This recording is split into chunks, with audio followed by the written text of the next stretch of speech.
Yes, doctor K Sivaprasad ഒപ്പം ചേരുന്നുണ്ട്. Doctor K Sivaprasad, സാങ്കേതിക സർവകലാശാല VC ആയി അങ്ങ് ചുമതലയേറ്റുവല്ലോ. മറുവശത്ത് പ്രതിഷേധമുണ്ടോ? നടക്കുന്നുണ്ട്. പറയൂ. പ്രതിഷേധങ്ങൾ അവിടെ നടക്കുന്നുണ്ട്. കയറി വരുമ്പോൾ ഉണ്ടായിരുന്നു, ഇപ്പോഴും അത് തുടരുകയാണ്. എന്താണ് അവർ പറയുന്നത്? അത് ഇവിടെ നിന്ന് ഞാൻ ഈ VC മുറിയിൽ ഇരിക്കുമ്പോൾ അത് വ്യക്തമല്ല. അവര് ഒരു പ്രതിഷേധം എന്താണെന്നുള്ള കാര്യങ്ങൾ വ്യക്തമായിട്ട് പറയുന്നില്ല. അതിന്റെ കണ്ടന്റ് എന്താണെന്ന് അറിയുന്നില്ല. ഇപ്പോൾ ഡിജിറ്റൽ സർവകലാശാലയുടെ താൽക്കാലിക VC ആയി ഡോക്ടർ സിസ തോമസിനെയും നിയമിച്ചിട്ടുണ്ടല്ലോ. ഈ കോടതിയെ സമീപിക്കാൻ ഒരുങ്ങുകയാണ് സർക്കാർ. അതെ. അപ്പോൾ ഈ നിയമ നടപടികൾ എന്ന് ഭീഷണിപ്പെടുത്തുന്നു എന്ന് തോന്നുന്നുണ്ടോ?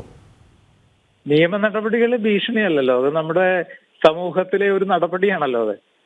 അപ്പോൾ അത് നടപടി അത് എടുക്കാനുള്ള സാഹചര്യം ഉണ്ടാകുമ്പോൾ അത് ആ സ്വാതന്ത്ര്യം അവർക്കുണ്ട്.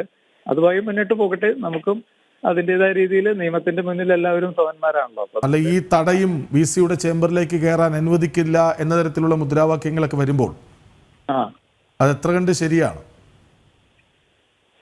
അത് അവരുടെ മുദ്രാവാക്യങ്ങൾ അവർ വിളിക്കുന്നു, നമ്മളുടെ ഉത്തരവാദിത്വം നമ്മൾ നിർവഹിക്കുന്നു. അത് രണ്ടും രണ്ട് തലത്തിലുള്ളതാണ്.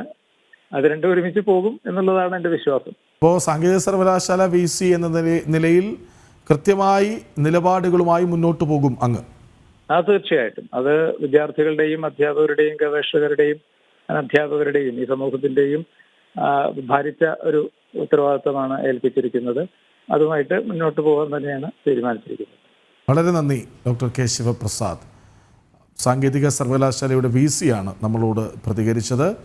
പ്രതിഷേധങ്ങൾ ഒരു വശത്ത് നടക്കുന്നുണ്ട്, മറുവശത്ത് നിയമനങ്ങൾ കൃത്യമാണ്, നിലപാടുമായി മുന്നോട്ട് പോകുമെന്ന് അവർ ആവർത്തിച്ചു പറയുന്നുമുണ്ട്. പ്രതിഷേധങ്ങൾ VC ചേംബറിൽ കയറാൻ അനുവദിക്കില്ല എന്ന തരത്തിലേക്ക് വരെ പോകുന്നുവെങ്കിൽ അത് എത്ര കണ്ട് ശരിയാണെന്ന ചോദ്യവും വളരെ പ്രസക്തമാണ്.